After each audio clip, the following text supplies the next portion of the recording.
Friends, previous video में मैंने आपको बताया था कि ये हमारा बहुत इंपॉर्टेंट टॉपिक है एक्स वाई के गुणांकों और अचर पद के अनुपातों की तुलना करके समीकरण युग्म का हल ज्ञात करना।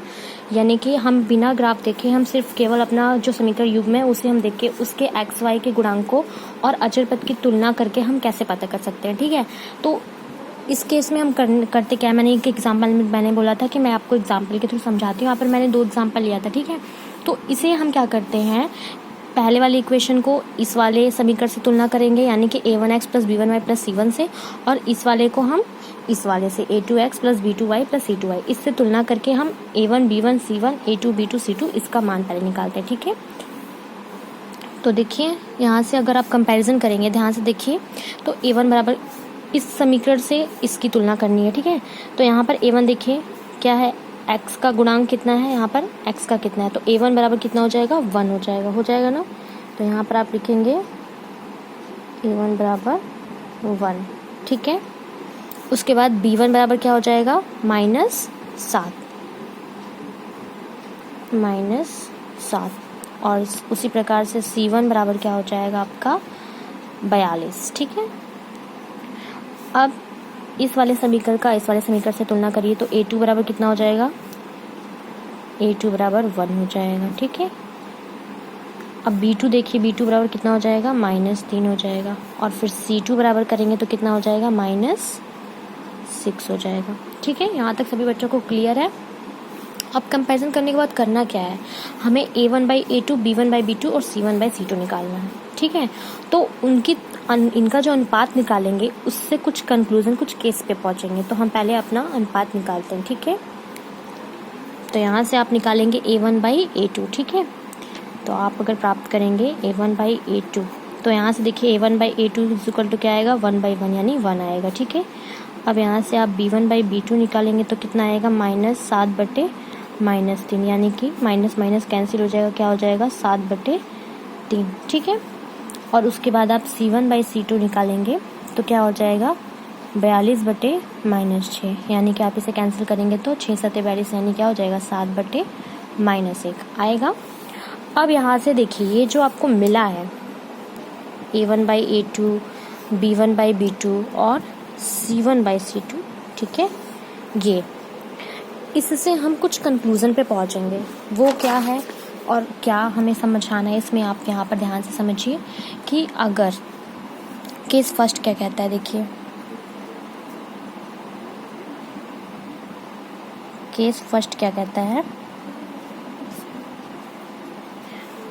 तो देखिए यहाँ से 3 केसेस निकलेंगे। तो केस फर्स्ट में देखिए क्या होगा कि a1/a2 not equal to b1/b2।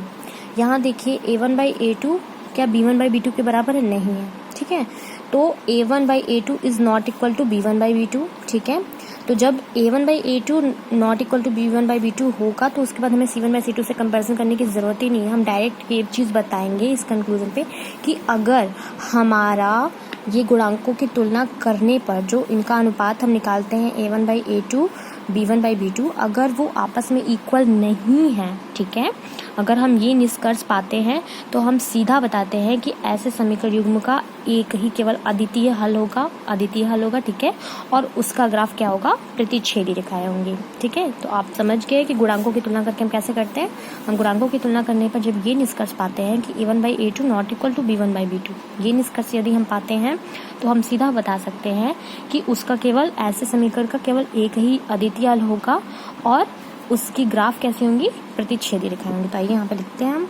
तो ध्यान से देखिए, अनुपातों की तुलना के बाद यदि हम यह निष्कर्ष निकालते हैं, कौन सा निष्कर्ष, a1/a2 not equal to b1/b2, तो इस स्थिति में समीकरण युग्म का एक अद्वितीय हल होगा और उसका ग्राफ प्रतिच्छेदी रेखाएं होंगी। ठीक है, ये केस फर्स्ट था। अब हम आते हैं अपने केस सेकंड पे। ठीक है, तो केस सेकंड में हम क्या लेंगे, अगर आपका कंपैरिजन करने पर, ठीक है, a1/a2 ये कंपैरिजन करने पर मान लीजिए आपका कोई और समीकरण दिया हो यहाँ पर, ठीक है, और वहाँ पर a1/a2 और b1/b2 निकालने पर a1/a2 is equal to b1/b2 is equal to c1/c2 आ जाए। ठीक है, तो ऐसी स्थिति में तो देखिए हमारा केस सेकंड क्या कहता है कि A1/A2 is equal to B1/B2 is equal to C1/C2 हो, ठीक है। तो यदि आप अनुपातों की तुलना के बाद इस निष्कर्ष पे पहुंच जाते हैं, इस निष्कर्ष पे पहुंचते हैं, ठीक है, तो ऐसे केस में जो समीकरण युग्म का जो हल होगा वो अपरिमित रूप से अनेक हल होंगे और उसका ग्राफ हम खींचेंगे तो वो कैसे आएंगी, समपाती रेखाएं आएंगी, ठीक है। तो आइए हम लिखते हैं अनुपातों की तुलना के बाद यदि हम यह निष्कर्ष निकालते हैं, ठीक है, ये वाला निष्कर्ष, तो इस स्थिति में समीकरण युग्म के अपरिमित रूप से अनेक हल होंगे। यानी जब A1/A2 is equal to B1/B2 is equal to C1/C2 हो, ऐसी स्थिति हमारे दिखाई दे अनुपातों की तुलना के बाद, तो इस स्थिति में समीकरण युग्म के अपरिमित रूप से अनेक हल होंगे, ठीक है। और हम उसका जब ग्राफ खींचेंगे तो वहाँ पर क्या आएंगी, समपाती रेखाएं आएंगी। ओके, अब अपने लास्ट केस पे आते हैं। अब यहाँ पर केस 3 हमारा जो है लास्ट केस हमारा देखिए कि अगर अनुपातों की तुलना करने पर A1/A2 is equal to B1/B2 not equal to C1/C2 आता है, ठीक है। अनुपातों की तुलना करने के बाद यदि हम इस निष्कर्ष पर पहुंचते कि A1/A2 is equal to B1/B2 तो है लेकिन वो C1/C2 के इक्वल नहीं है, तो ऐसे केस में जो समीकरण युग्म का कोई हल नहीं होगा, ठीक है। ऐसा आपको दिखाई देगा अनुपातों की तुलना करने के बाद। तो ऐसी स्थिति में समीकरण युग्म का कोई हल नहीं होगा और उसका हम ग्राफ खींचेंगे तो क्या आएंगी, समांतर रेखा आएंगी। तो आइए लिख देते हैं। तो देखिए स्टूडेंट्स, लास्ट केस हमने अभी आपको बताया कि अनुपातों की तुलना करने के बाद यदि हम इस निष्कर्ष पे पहुंचते हैं कि A1/A2 not is equal to B1/B2 but not equal to C1/C2, ठीक है। इस स्थिति में अगर हम पहुंचते हैं तो ऐसी स्थिति में दिए गए समीकरण का कोई भी हल नहीं होगा और अगर हम उसका ग्राफ खींचते हैं तो क्या आएगी, उसकी ग्राफ समांतर रेखा आएंगी, ठीक है। आई होप आप सभी बच्चों को ये तीनों आपको केस समझ में आ गया होगा। पहला केस हमारा अगर A1/A2 is not equal to B1/B2 होगा तो ऐसी स्थिति में क्या होगा, आपका केवल एक ही अद्वितीय हल होगा और ग्राफ उसकी क्या होंगे, प्रतिच्छेदी रेखा होंगी। सेकंड केस में हमने बताया कि A1/A2 is equal to B1/B2 equal to C1/C2, यानी तीनों अनुपात क्या हो, बराबर हो जाए। तो ऐसी स्थिति में अपरिमित रूप से अनेक हल होंगे और उनकी जो ग्राफ होगी समपाती रेखा होंगे। आई होप आप सभी को आज ये वीडियो समझ में आया होगा। तो अब नेक्स्ट वीडियो में हम अपने एक्सरसाइज 3.2 करेंगे। Thanks for watching.